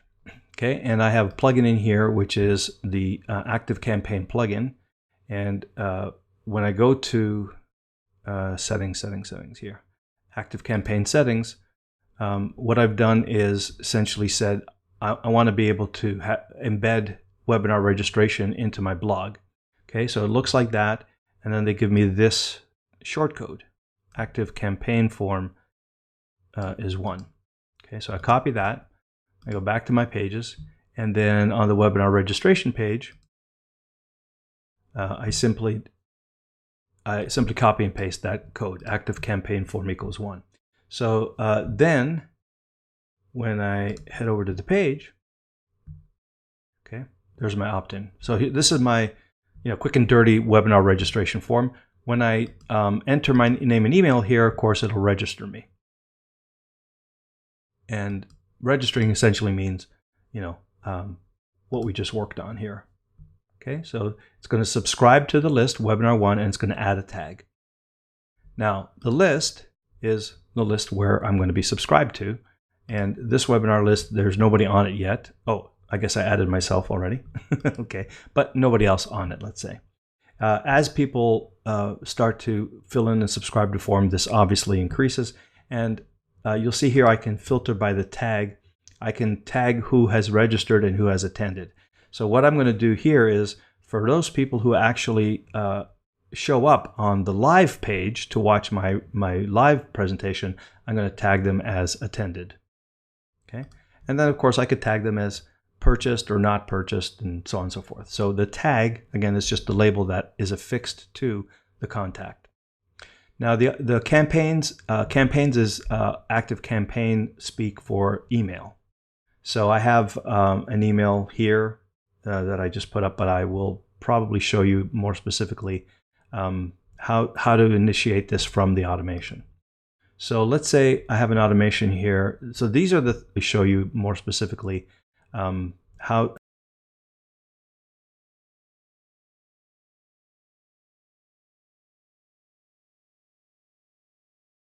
when people subscribe to the list. So let's say I have this webinar 1 registered. So they have registered for webinar 1. So this is literally how I automate the process. So I say, when the contact submits a form, okay, and they submit this form, webinar registration, I'm only going to run this once, because if they register again, I don't have to do all the same thing again. If there's a reason to run it multiple times, I can. But generally speaking, if I have multiple registrations, I don't need to put them through the same sequence. So I say it's once.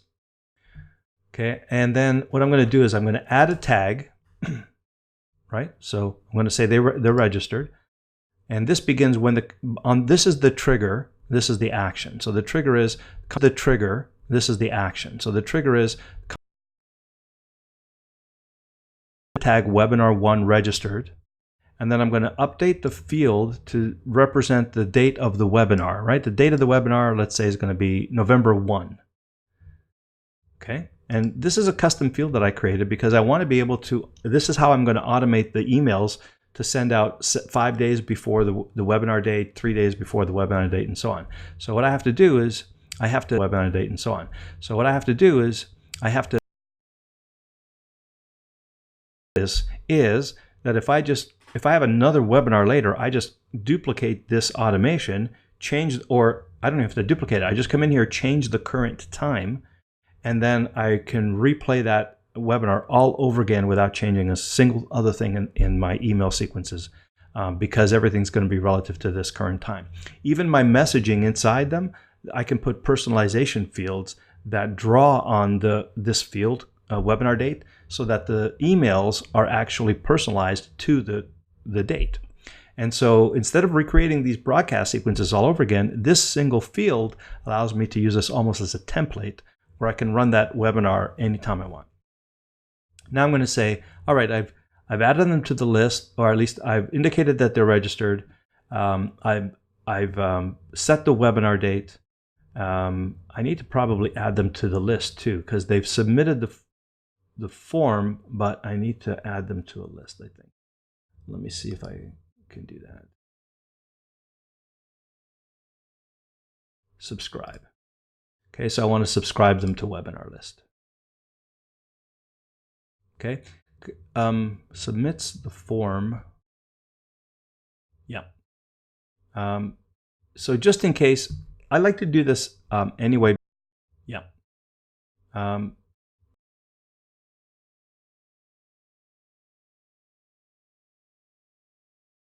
That they're actually subscribed to a list, or I put them on the wrong list or something. So this is optional, but I do it sometimes just to make sure that they're subscribed to the webinar list.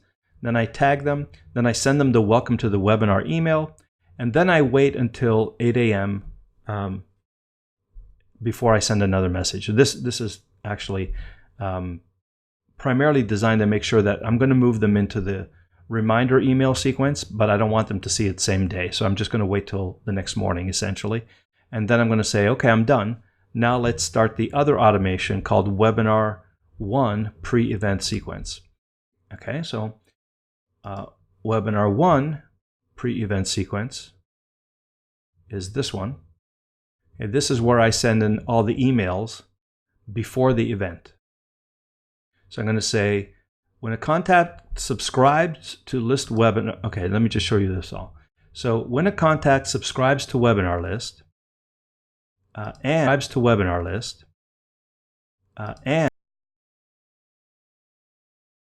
one registered does not exist. In other words, wait, how can this possibly be? This should be exists.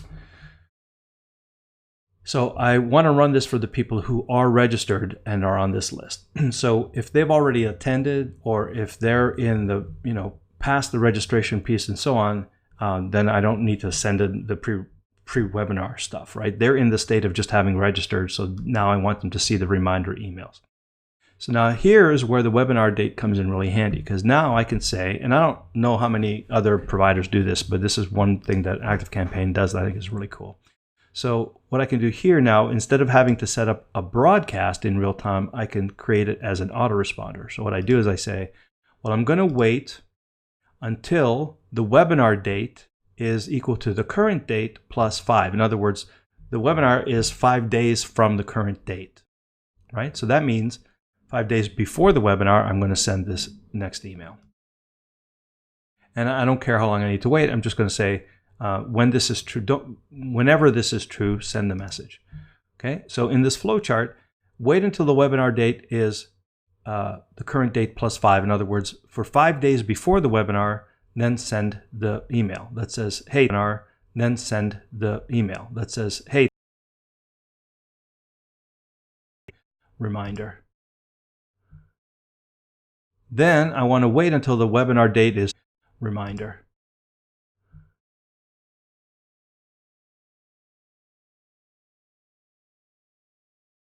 Another reminder. Then I wait until the webinar date is 2 days out, send another reminder. Then I wait until it's 1 day out, send the final reminder. And then I will wait until, actually I don't really need to do this. But what I could do is I could ask the question, have they attended the webinar?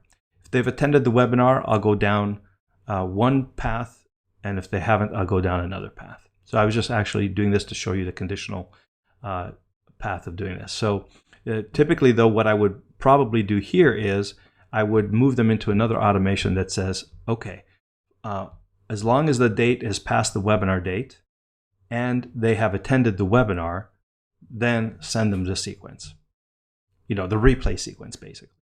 I could also say, and as long as they haven't purchased. Okay. Now I'm not going to go into the details of how to do all of that tagging, because it requires a little bit of going into depth on the web pages, on the web page content and everything. But let's just show you this. So what we would do is, here's the live event page, and let's say that this is actually broadcasting in real time.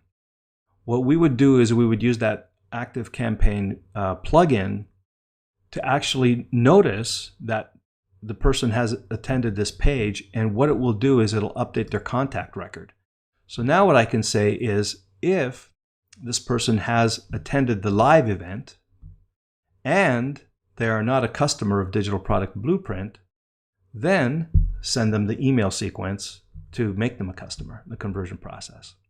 And without going into the details of all that works, because it's not relevant to you unless you're an active campaign user, this plugin that we had here, this active campaign plugin, allows you to do that. It basically tracks users on the pages and updates their contact record for you. So it's an integration with the WordPress plugin. Okay, and there is a way actually you can trigger an event on a non-WordPress page as well. So you could put a piece of code in your lead pages, and when people come to your lead pages, live event or replay page or whatever, then you can monitor that in the contact record. Okay, so now let's just look real quick at another automation. So another way to do this is if you have a general webinar sequence. So when the contact subscribes to the webinar list, then and the goal is met. Now this is a different sequence. This is 30 days until the webinar. So then you wait until 9 a.m. on 30 days before the webinar. In other words, you can control what time of day the message is sent out to them. And when it's 9 a.m. 30 days before the webinar, then send email 1. When it's 2 weeks until the webinar at 9 a.m. in the morning, send email 2. When it's 1 week until the webinar, wait till 9 a.m. in the morning, send email 3. When it's the day before the webinar, wait until the morning and send email 2, and then you're done that attendance or the registration maximization sequence. Okay? And you would essentially have something like this, except different criteria on the dates and different email templates for the replay sequence, for the purchase sequence, for the non-purchase sequence. Everything is pretty much, when this happens, send an email, or potentially I'll show you a whole bunch of things that you can use here for conditions and workflow. Actually, let me do it this way. It's a little bit better. Okay. So you can wait until a certain period of time or until a condition is met. You can do an if and else, right? So if, for example, actions, if he's clicked on a link in any campaign, or let's say welcome to the webinar, he's clicked on any link in the welcome to the webinar email, okay, then you might decide to send. Now you've got a yes and no. So did they click on the link? Yes, you do these things. Did they not click on the link? No, you do these other things. Okay. Let me get rid of this here.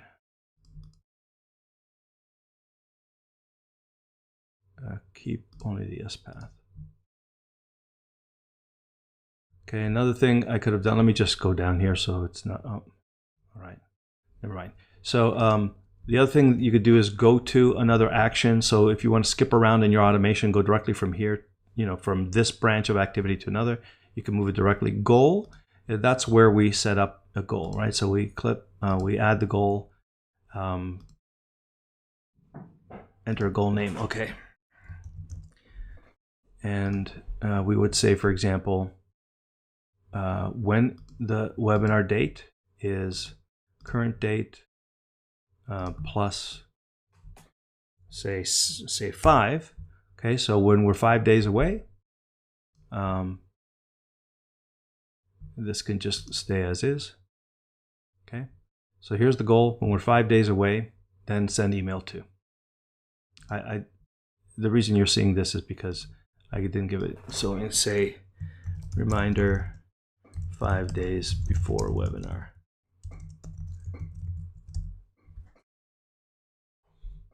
Okay, so goal is 5 days before webinar. Action is send email. Okay, now if we wanted to, we could then even do it further, and we can say if the contact has a tag that says let's say that they are not registered for the webinar, then keep sending them the emails. Because if it's 5 days before the webinar, but they've already registered, then we can just end the automation. Okay, so what I really like about this is that as you draw, normally you would draw this flow chart on a separate piece of paper and then you code it into your autoresponder. Well, here you're actually drawing the flow as you're developing it, and essentially once you're done, all you have to do is go write those emails essentially and test it out. Um,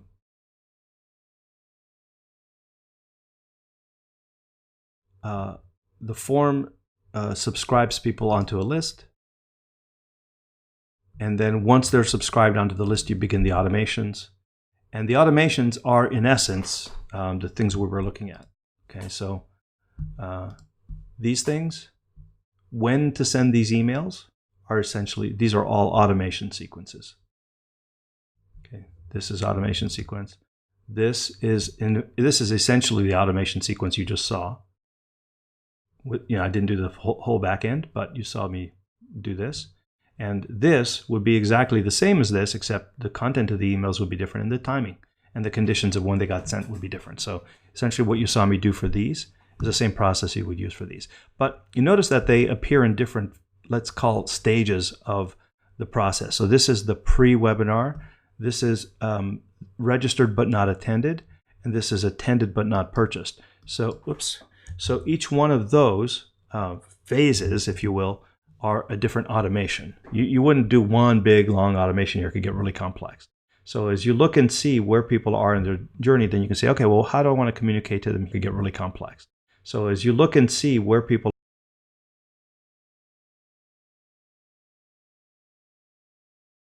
them to the next phase. When they're in this phase, what's it going to take to bring them to this, and what's it going to take to bring them to this? So you're setting the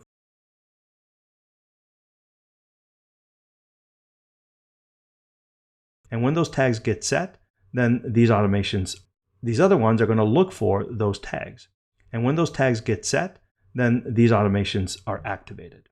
So you're going to have a series of all of these emails are going to exist, but only in the context of the automation, which determines when they're sent and based on what activity or what time or what custom tag or whatever condition you can think of to do. Now, again, this can get really, really tricky. So it's possible that you could put a condition off of each one of these things, and you could tag till the cows come home, and then this is going to have a whole bunch of other tags and looking for each of the various conditions, have a bunch of conditionals. I mean, it could get completely nuts. Don't let that happen. Just follow the main path through, and if more people see these emails, like maybe they're already registered and they see a couple of extra emails, no harm done. Don't worry about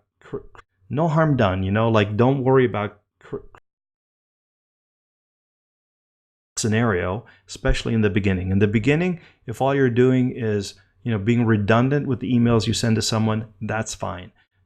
So what does that translate to? I mean, that translates to not using a lot of these conditions about whether they're registered or not. All you're looking at is, has a date come, send the email. Has a date come, send the email. You're not saying, yeah, but if they're registered, and if they're on this list, and if they're tagged as a customer or not. I mean, don't worry about any of that. Just err on the side of over communication initially, and then when your webinar is successful and when people are when you know what the different behaviors people are exhibiting, then you can expand these things. You can make them more complex, but don't start with the complex. If your initial automation looks like a straight line like this, perfect, right? That's perfectly okay. Make it just that simple. Later, on tags and clicks and page on tags and clicks and page visits and all that kind of thing. Okay, and of course here you can add, here's how you add a tag. So for example, if I wanted to here, I could add a tag. I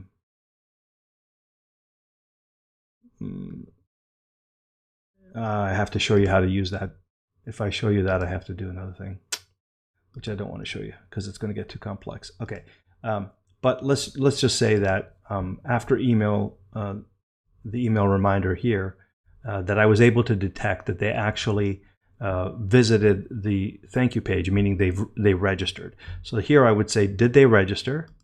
Okay, so I might say the tag exists, webinar registered, meaning that they have opted in. And if the tag exists, and then I want to remove the tag, webinar registered.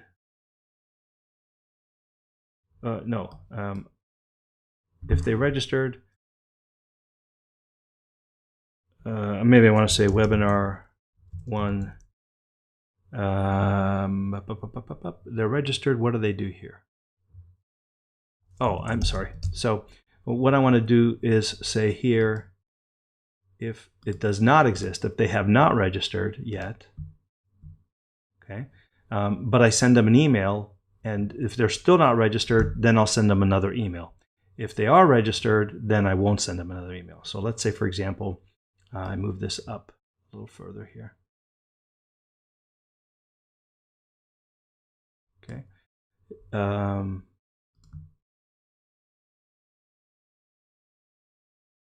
Okay, so I could say here, if at this point they are not registered yet, then go ahead and send them, the five-day email out. If it send them, the five-day.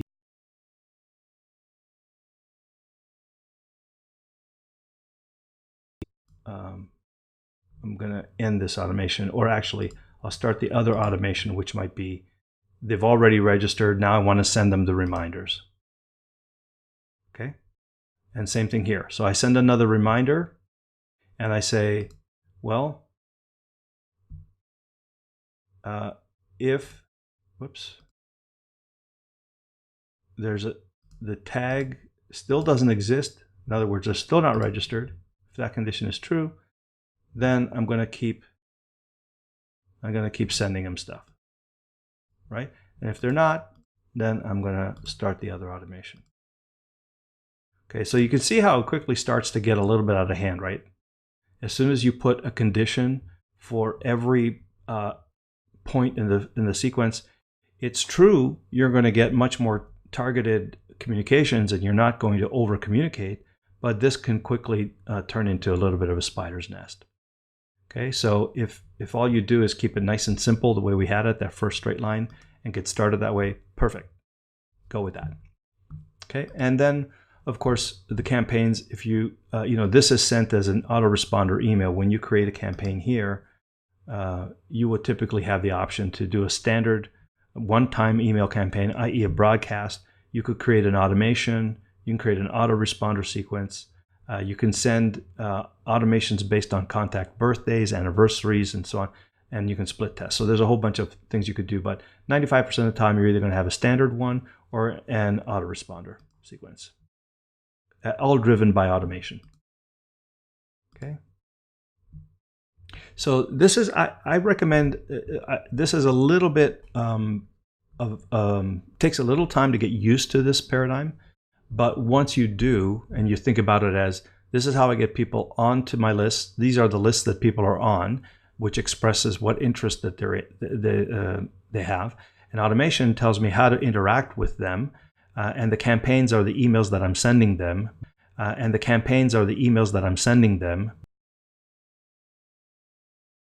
Taking, then that's your entire, autoresponder email service marketing manager.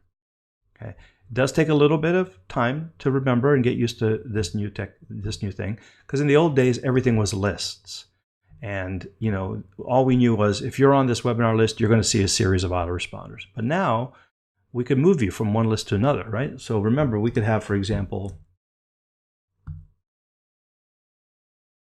hello, give me a new list. We could say this list could be general house list.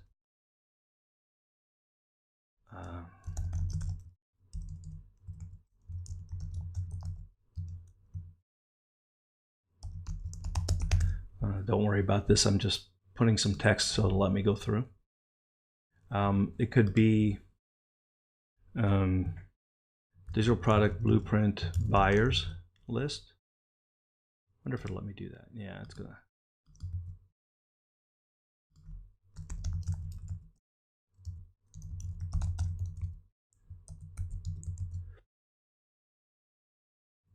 Okay, and then in my automations, I could say, once I let's say that they're on a general house list, and now they've been through a campaign for a topic specific interest, and they end up becoming buyers. Well, now what I can do is, for a topic specific interest,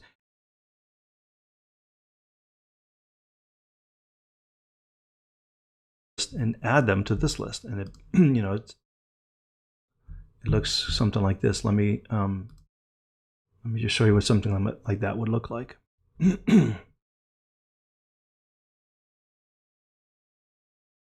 Come on now. There we go.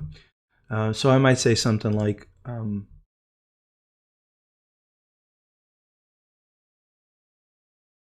if there was a tag, let's say that there was a tag called,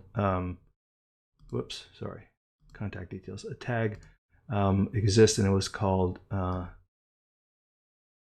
digital product blueprint, digital product blueprint buyer.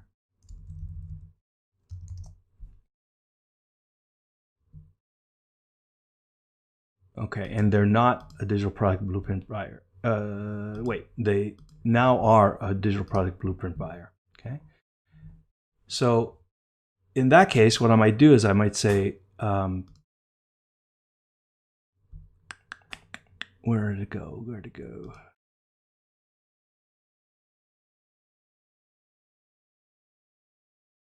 Here. Okay, unsubscribe them from the webinar list. Okay, and subscribe them to the DP buyers list. Okay, and then I might end it there. So I've moved them from one list to another, meaning that from now on, I go into an automation and it says, hey, are they on the webinar list? No. If they're not on the webinar list, then they're not going to see this entire sequence of registration and emails and follow-ups.